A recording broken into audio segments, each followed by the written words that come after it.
An illegitimate child, a lie spanning over 70 years, and a truth that could topple the Windsor dynasty. In 1949, the future Queen of England gave birth to a child in secret. The father vanished. The baby was taken away in the night, and the world was told the child never existed. But now he's back. If the throne is built on lies, is it worth preserving? Windsor, September 8, 2027, 5 years after Queen Elizabeth II's passing. A cold autumn wind sliced through the stained glass windows of St. George's Chapel, where candles blazed for the memorial ceremony. The Windsor family gathered in full King Charles III with Camilla Prince William and Catherine Princess Anne, standing solemnly by the altar, her face impassive. Behind her, a black and white portrait of Queen Elizabeth II, her resolute smile and eyes concealing a century of silence and empire. Dignitaries, nobles, and global media filled the space.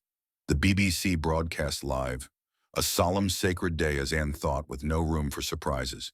She was wrong. We are here today not only to honor a monarch, but a mother, a grandmother, a timeless symbol. Anne's voice, warm and steadfast, echoed as she placed a hand on her handwritten speech nearing its close. Then the sound of boots struck the marble floor. A tall figure strode toward the chapel's center. Dark suit, no insignia, salt and pepper hair cropped short, and a gaze as cold as a northern gale. The man stopped before the altar, facing the stunned gazes of hundreds. Two royal guards moved toward him, but he spoke first, his voice, a calm, precise British accent, each syllable deliberate. I am the firstborn son of Queen Elizabeth II. Her blood runs in me. Today I claim the truth. The chapel erupted. An invisible shockwave swept through. Gasps rang out. Someone dropped a phone. William shot to his feet, face flushed. Charles sat frozen. Anne stood petrified. The guards seized the man, twisting his arms behind him, but he didn't resist. He locked eyes with Anne, not with anger or pleading, but with a silent depth that carried something profound. My name is Nicholas Wren. She gave birth to me, and the world pretended I never existed. Anne didn't look away. In a flash, memories collided, a faded handwritten letter from her mother, a brown ink note, the boy, Balmoral, 1949. Her feet felt rooted to the stone. Impossible. It can't be true.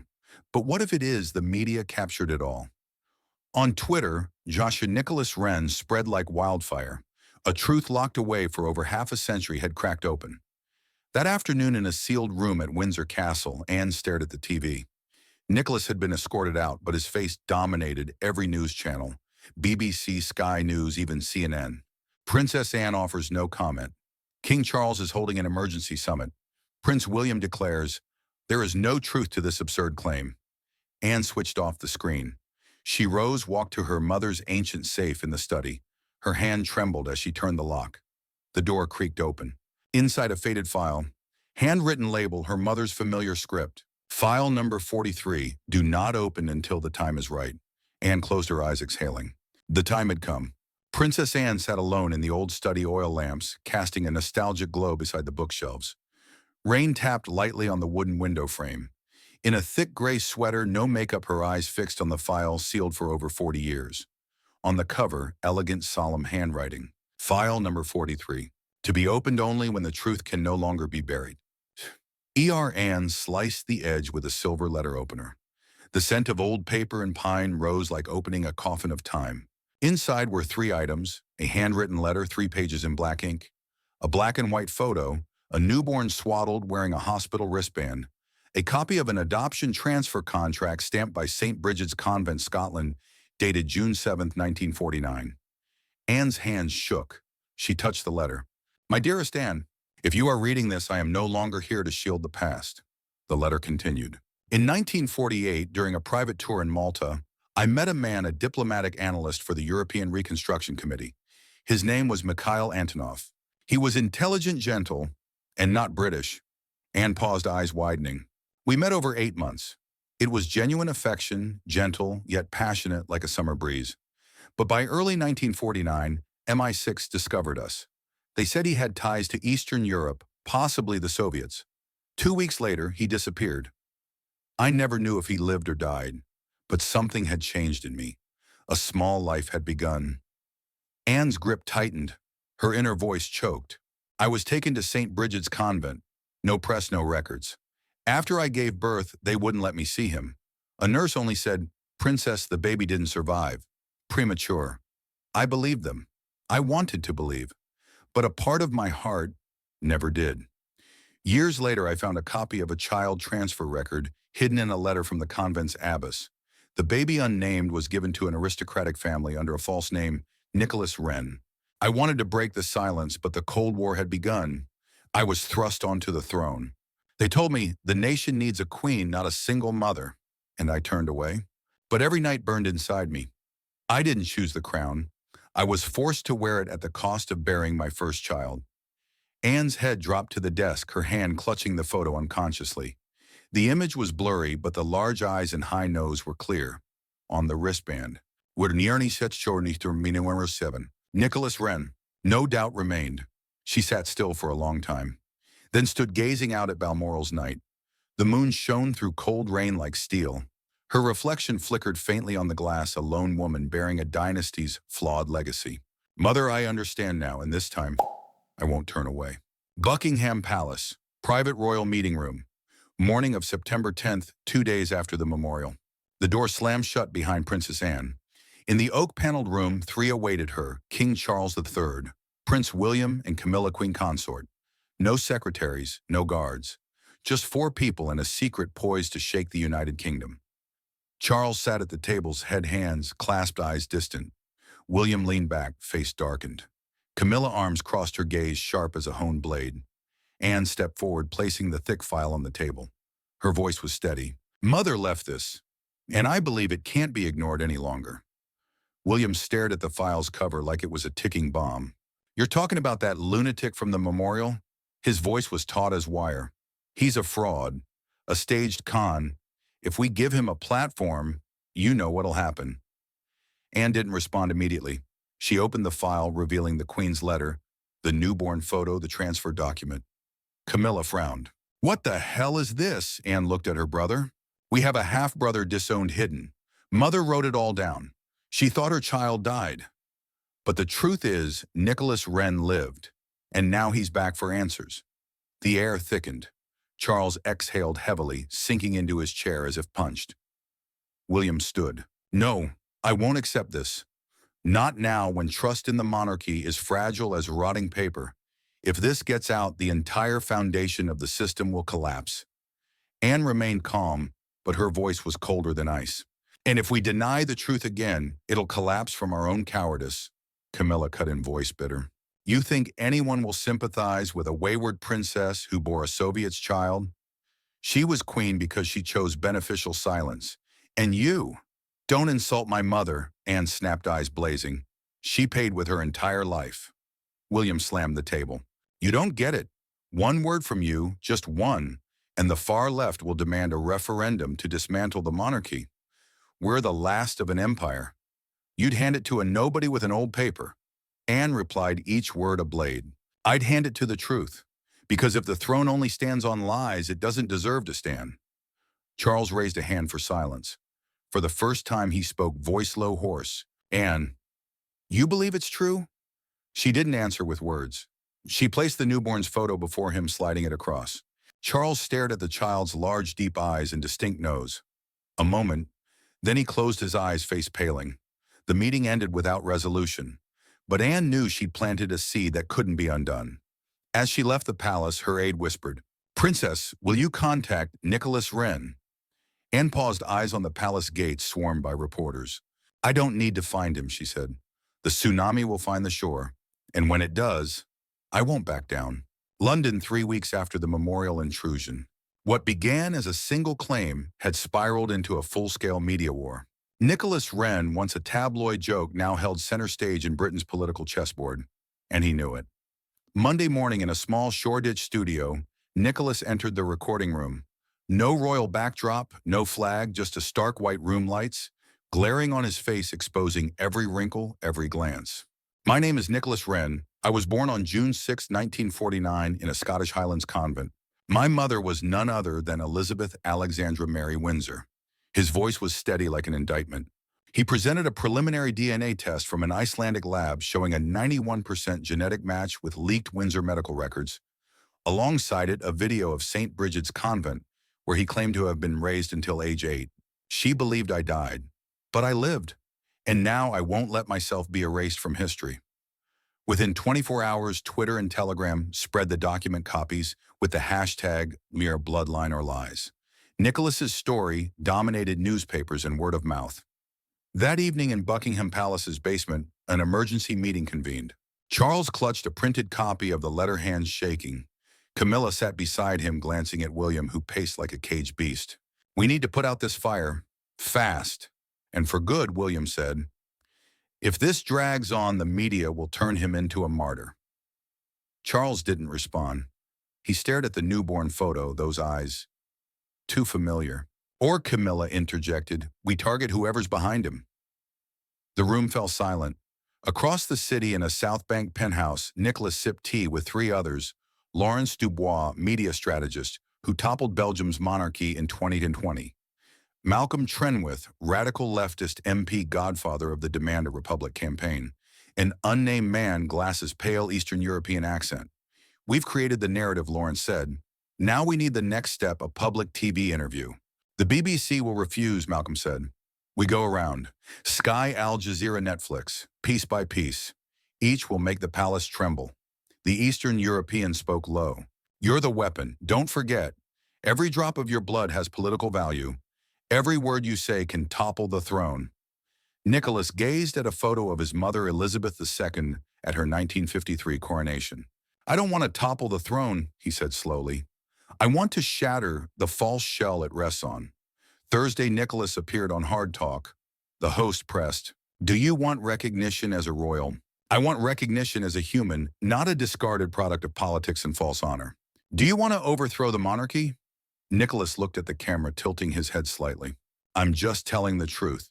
If the truth shakes the throne, maybe it shouldn't stand." At Gatcombe Park, Anne watched the entire interview. The screen reflected Nicholas's face, his eyes no longer angry but controlled. No doubt he wasn't just speaking for himself. He was working for another force, and perhaps he didn't even know he was a pawn.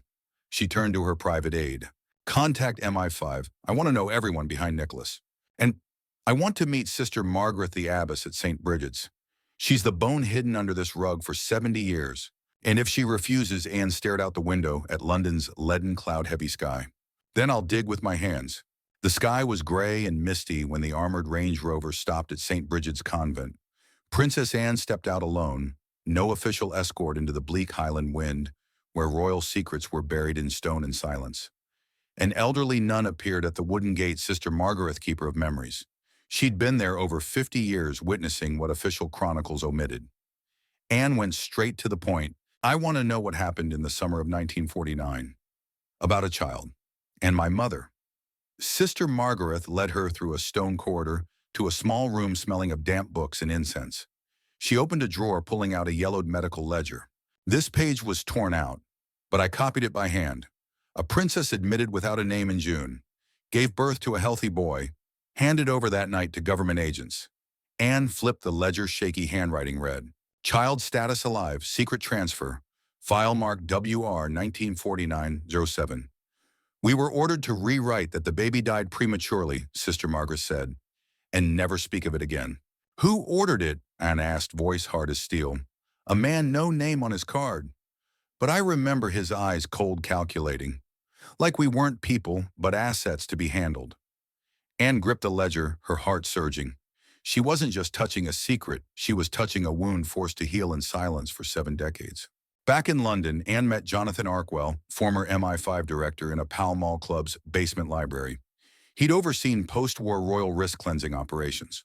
"There was a campaign called Lilium, launched in 1948, Arkwell said. "Mission: erase traces of unauthorized royal relationships with foreigners." He produced declassified files, photos of Mikhail Antonov, a Russian diplomat in Malta, flagged by MI6 as a security risk. A 1949 telegram marked "Target Antonov," eliminated, not disclosed to Princess Elizabeth. They made her believe he abandoned her. Arkwell sighed. In reality, he was disappeared. Anne stayed silent. The full scope of a conspiracy veiled by royal honor came into focus. Jonathan opened a video file. We've tracked Nicholas since he went public. A concerning overlap, he's been seen entering an Islington location with a far-left party leader twice. Security footage showed Nicholas entering a red brick building, followed minutes later by Malcolm Trenwith, the MP pushing to abolish the monarchy. We can't confirm Nicholas's motives, Jonathan said, but someone's grooming him as a card. And if he doesn't know, that's even more dangerous, Anne mused. I think I can turn him. I just need a meeting. She glanced at her aide in the corner. The aide nodded understanding and left the room. That night, Anne met Nicholas at Temple Church's library, secluded ancient no-security cameras. Nicholas arrived first, standing among dim shelves, gazing at a Latin Bible. Anne entered silent for a moment, then spoke. You're being used as a bullet, and when a bullet's spent, they'll discard you amid the rubble of the system they've burned. Nicholas turned eyes cold. I don't need you to lecture me on justice. I've lived a lifetime without it. Anne placed a file on the table. This is proof my mother didn't abandon you. They lied to her, said you died. Your father was eliminated in a covert operation to protect the monarchy.